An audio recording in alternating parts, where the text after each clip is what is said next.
Hello students, हम बहुत दिनों बाद वीडियो बना रहे हैं। तो इस वीडियो के अंदर हम देखने वाले हैं केंद्रीय विद्यालय औरंगाबाद कैंट शिफ्ट 1 का पीरियोडिक टेस्ट सेकंड का क्लास 6 का मैथमेटिक्स का पेपर वैसे तो बहुत इजी था, पर थोड़ा कंफ्यूजिंग भी था। मतलब इतना भी इजी नहीं था कि सारे बच्चे आउट ऑफ ले सके या 30 है वो जा सके। तो हम इसको थोड़ा सा डिस्कस कर लेते हैं इस पेपर को। तो इस पेपर का पैटर्न कुछ ऐसा था कि फर्स्ट सेक्शन में आपको 1 मार्क के लिए 8 MCQ थे। सेकंड सेक्शन के अंदर, सेक्शन बी के अंदर 2 मार्क्स के लिए 4 क्वेश्चंस थे। सेक्शन सी में 3 मार्क्स के लिए भी 4 क्वेश्चंस थे और सेक्शन डी में 4 मार्क्स के लिए 3 क्वेश्चन थे। ठीक है। और इसी में सेक्शन डी में ही आपके CCT के या केस स्टडी के क्वेश्चंस थे। तो हम इसको पहले देख लेते हैं। Which is greater number from following decimal numbers. इसका मीनिंग होता है कि नीचे दिए गए नंबर्स में से, डेसिमल नंबर्स में से कौन सा डेसिमल नंबर सबसे बड़ा है। तो 0.52, 50.2, 5.02 एंड 5.2। तो इसमें आप आसानी से बता सकते हैं कि 50 ये क्या है, सबसे बड़ा नंबर है। तो करेक्ट ऑप्शन था बी। फिर आता है perimeter of equilateral triangle with side 3 centimetre each. तो इक्विलैटरल ट्रायंगल कैसे होता है कि जिसकी तीनों साइड क्या होती है, इक्वल होती है। अगर ये साइड 3 सेंटीमीटर है तो ये साइड भी 3 सेंटीमीटर हुई और ये साइड भी 3 सेंटीमीटर हुई। अगर तीनों साइड 3 सेंटीमीटर के है तो इसका पेरीमीटर कितना आ जाएगा। Perimeter equals to 3 + 3 + 3 = 9 centimetre.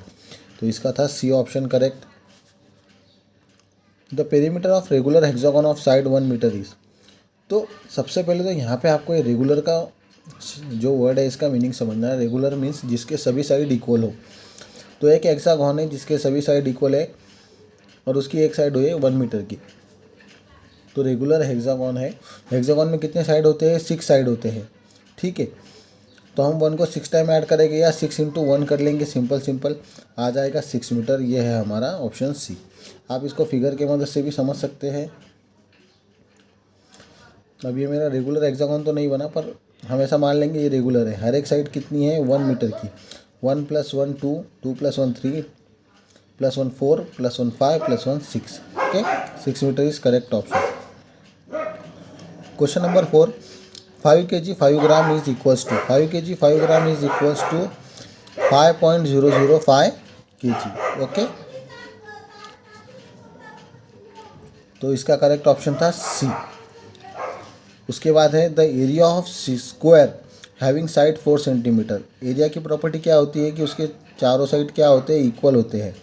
और स्क्वायर के एरिया का फॉर्मूला क्या है, साइड इंटू साइड या फिर साइड स्क्वायर। ठीक है। तो 4 × 4 कितना हो गया, इक्वल्स टू 16 सेंटीमीटर स्क्वायर, है ना। तो ऑप्शन है डी इसका करेक्ट। फिर उसके बाद देखते हैं हम 6th question, the number of decimal numbers lying between 1.0 and 2.0 is. तो इसका करेक्ट ऑप्शन है इन्फिनाइट। अब इन्फिनाइट क्यों, क्योंकि देखो 1.0 के बाद क्या आएगा, 1.1 भी आएगा, 1.11 भी आएगा, 1.1111 भी आएगा, 1.11222 ऐसे इन्फिनाइट नंबर आ सकते हैं डेसिमल्स के बाद। एक डेसिमल और 2 डेसिमल नंबर्स के बीच इन्फिनाइट नंबर आते हैं। तो इसका आंसर है इन्फिनाइट, करेक्ट ऑप्शन। फिर उसके बाद है 7th वाला, 0.76 लाइज बिटवीन। 0.76 किसके बीच में आता है। तो देखो ये 0.77 और 0.8 के बीच में तो नहीं आएगा, क्योंकि 76 छोटा है 0.77 से, छोटा है 0.76। फिर 0.76 0.75 के बाद आएगा और 0.77 के पहले आएगा। देखो है कि नहीं। तो ये किसके बीच में आ गया, बी ऑप्शन करेक्ट है। बी ऑप्शन आपको मिल गया, बाकी 2 ऑप्शन आपको देखने की ज़रूरत नहीं, क्योंकि यहाँ पे 7.5 है, 7.8 है। तो ये ऑप्शन ऑलरेडी करेक्ट इनकरेक्ट हो गया। अब ये 0.75 ये वाला भी इससे छोटा है, तो इसके पहले तो आएगा नहीं इन दोनों के बीच में। Okay, area of adjoining figure is. अब यहाँ पर देखो आपको बॉक्सेस दिए गए हैं, आपको इस फिगर का एरिया पता करना है। तो ये 1 + 1 + 1 1 1 1 + 1 2 + 3 + 4 + 5, तो 5 यूनिट स्क्वायर। ठीक है, यहाँ सेंटीमीटर या मीटर आपको नहीं दिया है तो आप इसलिए क्या यूज़ करोगे, मीटर स्क्वायर। ठीक है, सॉरी यूनिट स्क्वायर यूज़ करोगे। अब ये क्वेश्चन है आपका डेटा हैंडलिंग का, मैं इसको पढ़ता हूँ एक बार। Vaishnavi collected data of as of students participating in sports meat as follows. Arrange data in a table with the help of telemarks. अब आपको क्या करना है, टेलीमार्क एक फ्रीक्वेंसी टेबल बनाना है और उसमें टेलीमार्क की मदद से आपको बताना है कि कितने एज के बच्चे कितने हैं इसमें स्पोर्ट्स मीट में। तो ये बहुत सिंपल है बेटा, इसको कैसे करना है पहले हम देख लेते हैं। तो हमारे ऑब्जर्वेशंस देखते हैं क्या क्या है, मतलब एज कहाँ से कहाँ तक है। 11, 12 है, 13 है, 14 है और 15 है। तो हम पहले क्या करेंगे, यहाँ पर एज लिखेंगे, एज, यहाँ पे टेलीमार्क, हमें टेबल बनाना है, टेलीमार्क्स एंड फ्रीक्वेंसी। अब यहाँ पर कुछ बच्चे बोले कि सर हम ऐसा लिख सकते हैं क्या, नंबर ऑफ़ स्टूडेंट्स, तो बिल्कुल लिख सकते हैं क्योंकि हमारी फ्रीक्वेंसी किसकी है, नंबर ऑफ़ स्टूडेंट्स की ही है। अब इसको सॉल्व कैसे करना है देखते हैं। ठीक है, तो इसको सॉल्व कैसे करेंगे, पहले 11 है तो 11 को हम अंडरलाइन करेंगे, सॉरी पहले यहाँ पर 11 लिख लो, 11, 12, 13, 14 एंड 15 इस तरीके से लिख लेंगे और एक टेबल बना लेंगे हम। आपको टेबल अच्छे से बनाना है, ऐसे नहीं बनाना बिल्कुल। ठीक है, with the help of scale and pencil आप टेबल बनाओगे। तो 11 है तो 11 को मार्क कर दो, 12 है तो 12 को अंडरलाइन कर दो, 12 को एक मार्क कर दो, 11 फिर से आ गया, फिर 12, फिर 11, फिर 13, फिर 13, फिर 12, फिर 11,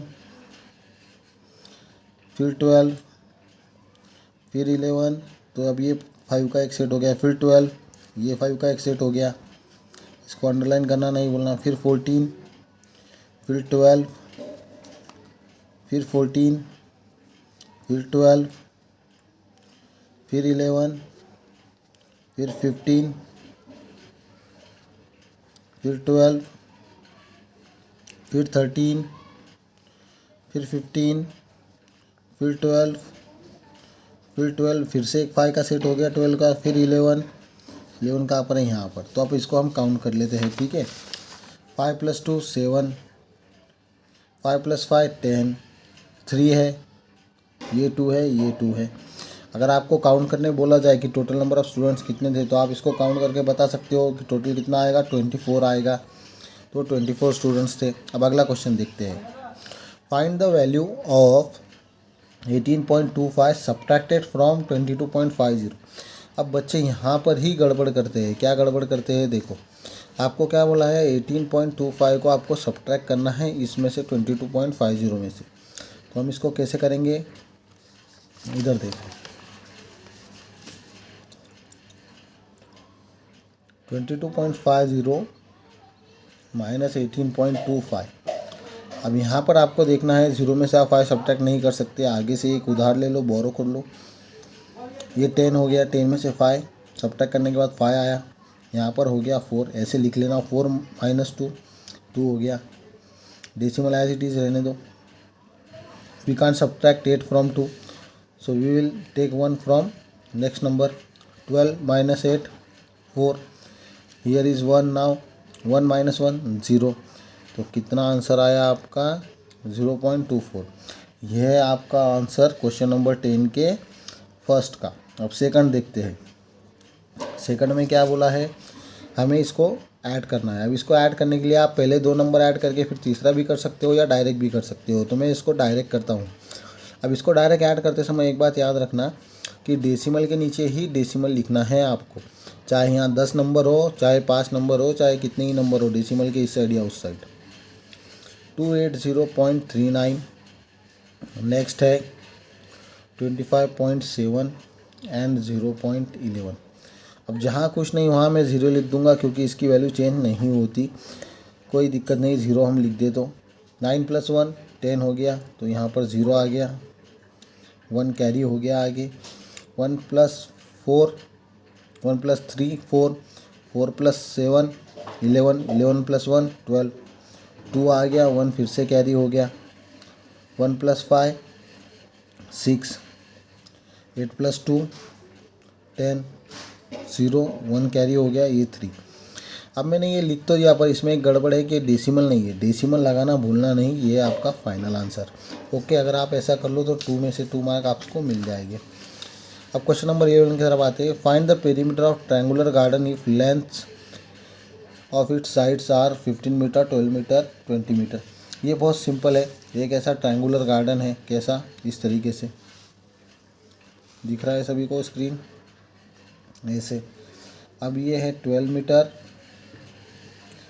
ये है 15 मीटर, ये है 20 मीटर। अब हमें इसका क्या करना है, पेरीमीटर निकालना है। उन्होंने खुद ही बोला है कि पेरीमीटर निकालो। पेरीमीटर का फॉर्मूला क्या है, side plus side plus side, simple है ना।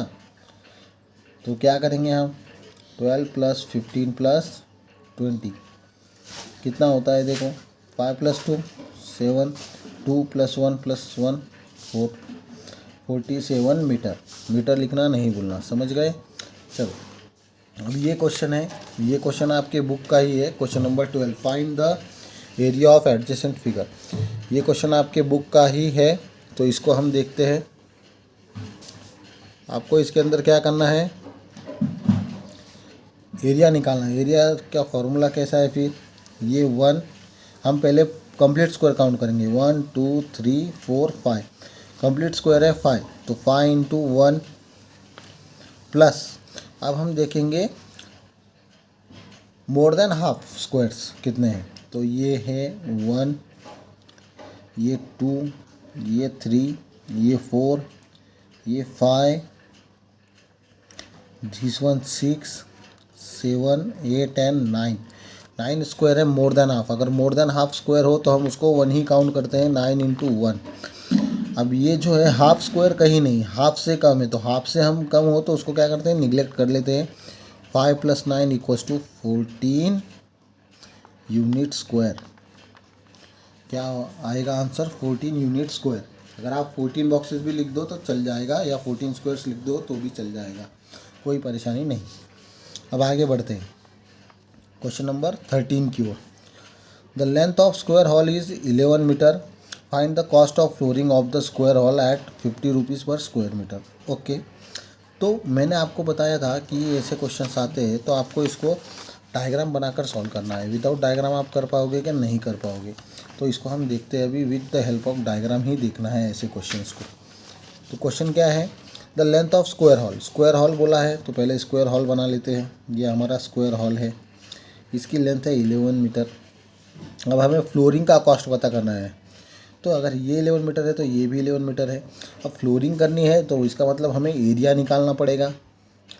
एरिया ऑफ स्क्वायर का फॉर्मूला तो आपको आता ही है, area of square = side into side. तो क्या आता है, होता है 11 × 11। अब बहुत से बच्चों ने क्या किया, 1 1 1 कर दिया इसका मल्टीप्लाई, जो कि ये गलत है। 11 × 11 होता है 121। अब कैसे होता है आप देखो सॉल्व करके, 121 मीटर स्क्वायर, ये आ गया आपका एरिया। ठीक है, तो अब जैसे हम बाज़ार से पेन लेते हैं, अगर हम एक पेन 5 रुपये की ले रहे हैं तो 5 पेन्स का कॉस्ट कितना होगा, 25 रुपीज़। हमने कैसे निकाला, मल्टीप्लाई करके। ठीक वैसे ही अगर पर मीटर स्क्वायर हमें कॉस्ट लग रहा है 50 रुपीज़, तो 121 के लिए कितना लगेगा, cost = rate into area. Okay, simple है। तो कॉस्ट कितना है 120, रेट कितना है 50, एरिया कितना आया 121, तो इसको मल्टीप्लाई कर लो।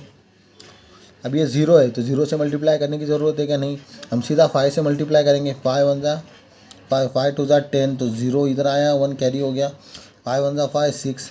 अब ये 0 भूलना नहीं, ये 0 को लास्ट में लगा दो, ये आपका आंसर आ गया रुपीज़ में। 6050 रुपीज़ टोटल आपको खर्च आएगा, कॉस्ट लगेगा। ये वाला 14 क्वेश्चन की तरफ देखते हैं। Aarush spend 31.40 rupees for 1 kg rice and 18.35 for cake. Find the total amount spend by Aarush. So Aarush purchased 2 things, cake and rice. हमें टोटल कॉस्ट निकालना है कि उसने कितना स्पेंड किया, तो हमें सिर्फ एडिशन करनी है। क्वेश्चन ठीक से समझो, ठीक है। तो ये क्वेश्चन नंबर है आपका 14, ये था क्वेश्चन नंबर 13। ठीक है। क्वेश्चन नंबर 14 में क्या है, प्राइस ऑफ 1 kg राइस कितना है 31.40। प्राइस ऑफ केक कितना है 18.35। आपको क्या करना था, बस इसको ऐसे ही नीचे डेसिमल, एज अ डेसिमल, नीचे डेसिमल के नीचे डेसिमल है ऐसे लिखना था। अब इसको ऐड कर लो, 0 + 5 5, 4 + 3 7, 1 + 8 9, 3 + 1 4। इतना कॉस्ट आपने क्या किया, अमाउंट स्पेंड की, किसने, आरुष ने। Amount spent by Aarush is, ये कैपिटल आएगा, आरुष इज़ 49.75 रुपीज़। ऐसा आपको लिखना है हर एक क्वेश्चन में। अभी से आदत डालोगे तो 10th में आपको इजी जाएगा। ओके, अब उसके बाद फिर से एक क्वेश्चन है हमारा 15। ये क्वेश्चन पढ़ते हैं पहले। Question number 15, a die was thrown 35 times and the following numbers are obtained, 5 1 4 2 and so on. Prepare a frequency table for that. अब फ्रीक्वेंसी टेबल बनाना है, मतलब क्या करना है आपको, टैली मार्क बनाने हैं और फिर कितनी बार कौन सा नंबर रिपीट हुआ है वो लिखना है।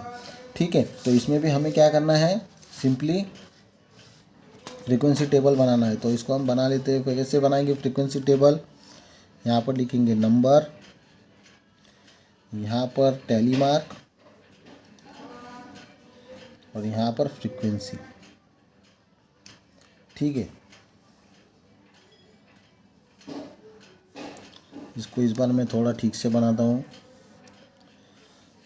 अब हमारे पास नंबर्स में कौन कौन से नंबर आएंगे, देखो डाइस फेंकने के बाद कौन कौन से नंबर आ सकते हैं, 1 to 6 ही नंबर आ सकते हैं। तो हम इसको ऐसे लिख लेते हैं यहाँ पर 1 to 6, 1 2 3 4 5 6। ठीक है, हमने इसको ऐसे लिख लिया। अब इसको हम सॉल्व करेंगे। तो हमारा मेथड सिंपल है, आपको मेथड पता है कि इसको क्या करना है। सबसे पहले जो आप नंबर ले लो उसको हमें अंडरलाइन कर देना है, जिससे हम वो नंबर रिपीट ना करें।